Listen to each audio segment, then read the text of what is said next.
बहुत समय पहले की बात है। एक घने और हरे भरे जंगल में सभी जानवर शांति से रहते थे। इस जंगल का राजा एक शक्तिशाली शेर था, जिसका नाम सिंहराज था। सिंहराज अपनी ताकत और साहस के लिए जाना जाता था, लेकिन उसकी एक कमजोरी थी। वह अपनी शक्ति का दुरुपयोग करता था और अन्य जानवरों को दबाता था। जंगल में एक चतुर बंदर भी रहता था, जिसका नाम मंकी था। मंकी अपनी बुद्धिमानी और चपलता के लिए प्रसिद्ध था। वह हमेशा जंगल के अन्य जानवरों की मदद करता और उन्हें खुश रखने की कोशिश करता था। एक दिन सिंहराज ने सभी जानवरों को एक सभा में बुलाया और कहा, मैं जंगल का राजा हूं और मुझे सभी जानवरों से कर वसूलना है। जो भी मुझे कर नहीं देगा उसे दंड मिलेगा। सभी जानवर डर गए, क्योंकि वे जानते थे कि सिंहराज बहुत क्रूर है।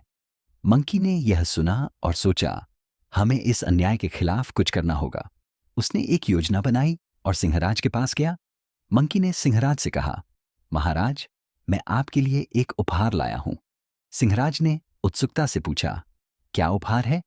मंकी ने कहा, महाराज, मैं आपको जंगल के सबसे बड़े और स्वादिष्ट फल का रस देने वाला हूं, जो आपकी शक्ति को और बढ़ाएगा। सिंहराज खुश हुआ और मंकी से कहा, ठीक है, मुझे वह रस दो। मंकी ने सिंहराज को रस दिया, लेकिन उसमें एक विशेष जड़ी बूटी मिलाई थी, जो सिंहराज को कमजोर कर देती थी। कुछ समय बाद सिंहराज ने महसूस किया कि उसकी शक्ति कम हो रही है। वह चिल्लाया, क्या हुआ? मेरी शक्ति कहां गई? मंकी ने कहा, महाराज, यह जड़ी बूटी आपकी शक्ति को कम कर देती है। अब आप दूसरों को परेशान नहीं कर पाएंगे।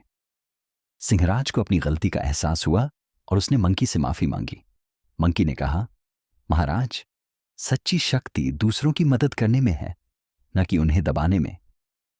उस दिन के बाद सिंहराज ने अपनी क्रूरता छोड़ दी और सभी जानवरों के साथ मिलकर शांति से रहने लगा। मंकी की चतुराई और साहस ने जंगल में एक नई शुरुआत की। सीख, सच्ची शक्ति दूसरों की मदद करने और उनके साथ मिलकर रहने में है, न कि उन्हें दबाने में है।